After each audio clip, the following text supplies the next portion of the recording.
I'm going to start out with a disclaimer. I'm a professional. I do this every single day. This is my job. I've been doing this for 18 years now. I'm a master tech at a Ford dealership. I work for International, Peterbilt, Freightliner, yada, yada, yada. You know, all the blase stuff. 440 certifications, every kind of school you could have went to. So, I like to make fun with things in serious situations. Letting somebody do your brakes that don't know what they're doing, or they claim to know what they're doing, yet they don't really have any kind of history of doing that kind of thing, is not necessarily a good idea all the time. As you can see in this video, the baby daddy did the brakes.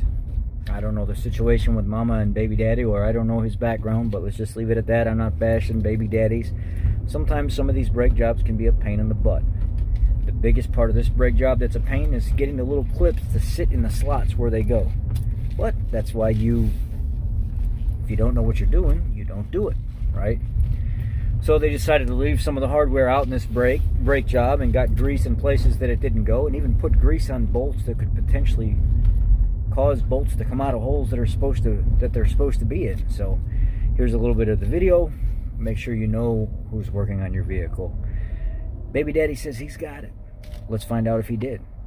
Furthering the customer state saga, I noticed that when I pulled these apart, one of these is cracked down the center, and this one had a big old giant chunk that fell out of it. Like whoever put it in there really screwed it up. And then one of the springs was missing from the kit.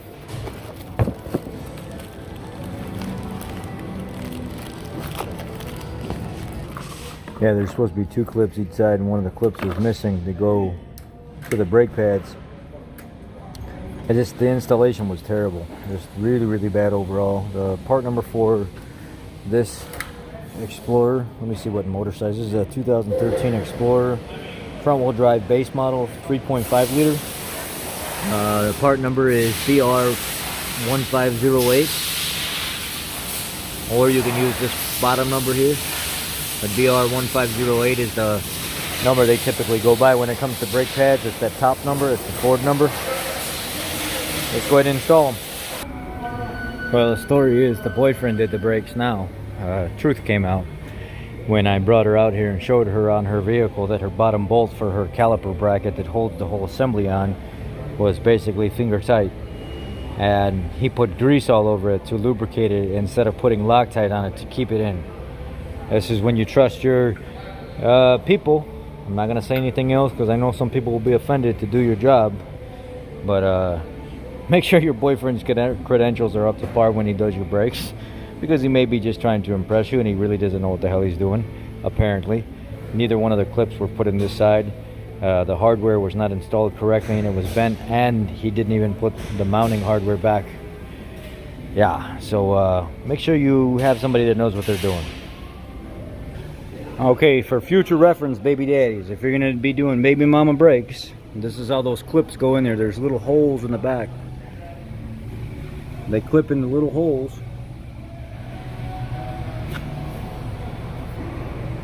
Yep, that one's in the little hole back there.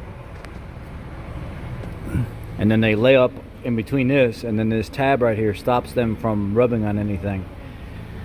That's how they go back in there. Just like so. And whenever you go to pry open the brake, don't use the rotor face and the brake pad itself unless you know it's destroyed and you don't care. Up here in this area, you can pick that clip out of there and then take your screwdriver, your flathead, and you could go this way and you can use the metal of the brake pad surface and the back of the rotor, and you could actually pull like this and it'll squeeze those pistons back in instead of destroying the face of that. I know that's what the guy did. But anyway, trying to make sure his family's taken care of, but in the process of doing that, he had grease all over the face of the rotor that galled it up and it created heat signatures throughout the rotor. The other side, he put grease in the caliper bracket bolts. You don't put grease on that, they back out, which that's what happened. He didn't put the clips and stuff back in the way that they go, and he destroyed the way these were mounted on there, where the pad rides back and forth. He just had shit everywhere. Just a recap real quick for the baby daddies. No grease on the rotor face. Do not put grease on the caliper bracket bolts.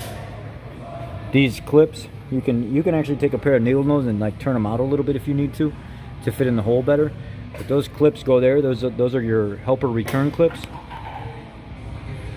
There was only one in, and don't pry on the face of the brake pad to release the pistons. Come up here in the corner where it's all metal on rotor, and pry there, so you don't destroy everything. For the baby daddies, you know, gotta have some fun with this one. Everybody wants their uncle, their dad, their baby daddy, somebody. Not everybody's qualified to do it. This is how it needs to go back together. Now I'll go ahead and spray my couple little fingerprints off of here. But had to machine the rotors and everything because dude got grease all over the rotor face, and then it burned it into the rotor face.